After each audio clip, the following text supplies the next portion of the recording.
Yesterday we talked about Bruce Springsteen's song called Blind Spot.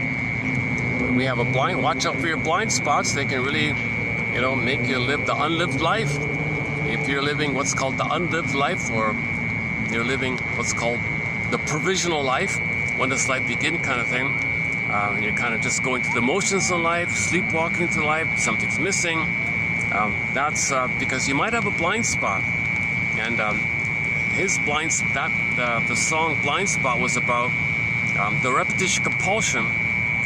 That the baby didn't get the proper oxytocin set point. The babies are meant to have like a setting in the brain of the amount of oxytocin, the natural feel-good chemical that you're connected, you're safe, you're loved. That's whacked. Too much stress. The stress is too high. So the stress point was too high, and the oxytocin was way too low. So that's due to a stressful attachment, an insecure attachment, reactive, disorganized, unformative, avoidant, preoccupied, anxious, and other versions of it. So that's an insecure attachment style or a traumatic attachment style. That's too stressful.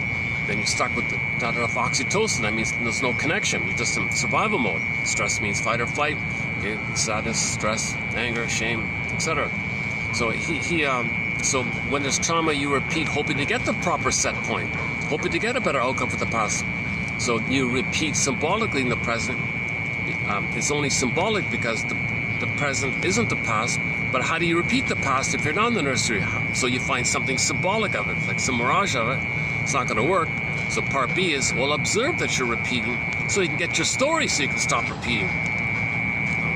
So the added point, the most newly added point to repetition compulsion, which is there due to trauma, hoping to change the past, undo the past, correct the past, but we're not in the past, but we're still repeating as if we're in the past because that part of the brain doesn't know time.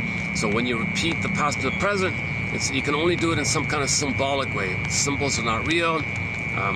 Money is not mother, so you grab money, that wasn't mother.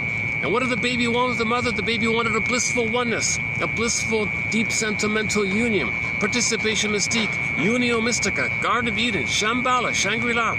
So if you get money in the present, it's not going to translate to you receiving that bliss that you originally needed back in the nursery. No time machine, it's not going to work. Money is only symbol of mother.